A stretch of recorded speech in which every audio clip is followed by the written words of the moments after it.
طبیعت کے مالک، با اخلاق اور اپنے کو نمایاں نہ کرنے والی شخصیت،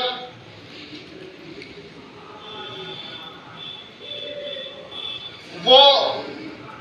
اس عمل کو جاری کیا اور اس کے بعد پھر حضرت سید کمال شاہ علیہ الرحمہ کے فرزند ارجمند، خانقاہ حافظ پیاری کے سجادہ نشین، ہم سب کے مربی و مشفق حضرت سید رفعت علی شاہ زیدت مالی ہند اس عمل کو جاری کیے ہوئے ہیں۔ پھر دن میں یعنی پہلی سفر کو 2:30 بجے اسی خانقاہ سے غلاف شریف حافظ پیاری کے زمانے سے جاتا، اس کے ساتھ اور بھی تبرکات جاتے اور آستانِ عالیہ کے اندر حضرت سید حافظ پیاری علیہ الرحمہ جاتے اور غسل میں شریک ہوتے، اور غسل ہونے کے بعد اسی خانقاہ کے جو ماشی کلر کا غلاف وہ پیش کیا جاتا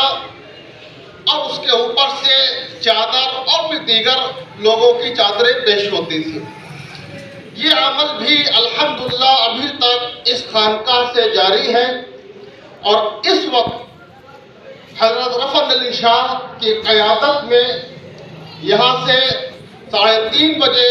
صندل، گاگر، چادر جاتی ہے اور دن میں غلاف شریف کی جاتا ہے، اور آپ اندر تشریف لے جاتے ہیں، اور جب غسل ہو جاتا ہے وہ غلاف آپ ہی کے دست مبارک سے غلاف پیش ہوتا ہے، اور اس کے بعد پھر آپ تشریف لاتے ہیں۔ چیت کی جو 17 تاریخ ہے، اس کو احرام پوش فقراء نے لیا۔ اس وقت کے جو فقراء تھے اس میں اوکھٹ شاہ، رحیم شاہ، فیضو شاہ، حضرت بیدم شاہ اور خود حضرت حافظ پیاری شاہ علیہ الرحمہ اس میں شریک تھے۔ حلقہ فقراء وارثی جب وجود میں آیا تو اس کے پہلے صدر حضرت اوکھٹ شاہ بنے اور ناظم حضرت بیدم شاہ وارثی علیہ الرحمہ بنے۔ ان لوگوں نے چیت کے مہینے کو لے کر عرس کو قائم کیا۔ اللہ کا شکر ہے آج چیت کا عرس کا پہلا دن ہے، اور بڑی بات یہ ہے کہ 7 اپریل جس کو وارثی شعراء میں جو اس وقت مشہور و معروف عالم دین حضرت مولانا سید افخر موہانی علیہ الرحمہ، جو سرکار وارث پاک علی اللہ و مقامہ کے تربیت یافتہ اور صحبت یافتہ تھے اور آپ کی حیات میں آتے تھے، انہوں نے یہ 7 اپریل کی تاریخ لی۔ انہوں نے کہا کہ ہم سرکار کی یاد میں مشاعرہ کریں گے۔ پورے بر صغیر میں سرکار وارث پاک علی اللہ و مقامہ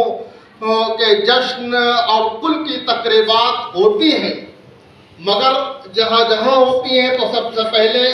میلاد شریف یا محفل سما کا انعقاد ہوتا ہے، پھر کل شریف ہوتا ہے، مگر حضرت مولانا سید افخر موہانی علیہ الرحمہ نے اس کی ترتیب بدل دی، کہا کہ نہیں، سب سے پہلے ہم سرکار کا کل کریں گے، پھر اس کے بعد مشاعرے کا انعقاد کریں گے، مشاعرہ ہوگا۔ حسب دستور یہ سلسلہ چلا آتا رہا ہے۔ پھر اس کے دستور میں یہ بھی ہے کہ اس مشاعرے کی جو صدارت کرے گا وہ احرام پوش فقیر جو شاعر بھی ہو اور صاحب حال بھی ہو، صاحب کشف بھی ہو، وہ اس مشاعرے کی صدارت کرے۔ چنانچہ اس مشاعرے کی صدارت حضرت سید بیدم شاہ وارثی علیہ الرحمہ کرتے ہوئے آ رہے تھے، اور 1935 تک اس کی صدارت حضرت بیدم شاہ علیہ الرحمہ نے کی۔ بعض مواقع پر حضرت اوکھٹ شاہ علیہ الرحمہ نے کی، اور یہ مشاعرہ شہر لکھنؤ میں مختلف مقامات پر قائم ہوتا ہوا چلا آ رہا تھا۔ اکثر مشاعرے آستان سید خادم علی شاہ علیہ الرحمہ جو کرسچن کالج میں ہے، سرکار کے بہنوئی ہیں، انہیں کے آستان عالیہ پر یہ مشاعرہ قائم ہوتا تھا اور شہر لکھنؤ کے شعراء اور اطراف کے شعراء اس میں شریک ہوتے تھے۔ اور 1970 میں حضرت سید افکر موہانی علیہ الرحمہ کی طبیعت بہت زیادہ خراب ہوئی، علیل ہوئے اور ان کو مایوسی ہوئی، تو حضرت سید افکر موہانی صاحب رجوع ہوئے استاد الشعراء، استاد الاساتذہ حضرت عزیز بارابنکوی علیہ الرحمہ سے، اور ان کے سپرد یہ مشاعرہ کیا جو اپنے وقت کے بہت بڑے شاعر، مفکر، یہاں تک کہ ان کے کلام پر مفکر اسلام حضرت مولانا سید ابو الحسن علی الحسنی الندوی رحمۃ اللہ علیہ نے تبصرہ لکھا ہے اور ان کے شاعری کی تعریف و توصیف کی ہے۔ ان کے شاگردوں میں حضرت مولانا سراج احمد قمر فتح پوری رحمۃ اللہ علیہ بھی ہیں، یعنی حضرت عزیز بارابنکوی کے شاگردوں میں اور ممتاز شاگرد رہے ہیں، اور بارابنکی شہری نے بلکہ قرب جواب اور دوسرے اضلاع میں بھی آپ کے شاگردوں کا حلقہ رہا ہے۔ اس کے آخری شاگردوں کی جو کڑی ہے اس میں ہمارے اخی محترم، اخی مکرم جناب صغیر نوری صاحب متصل العالی ہیں، جو حضرت عزیز بارابنکوی علیہ الرحمہ کے شاگرد خاص میں شمار ہوتا تھا، اور اسی روش پر آپ اردو زبان و ادب کی خدمت انجام دے رہے ہیں۔ اور انہی کے شاگرد میں ہمارے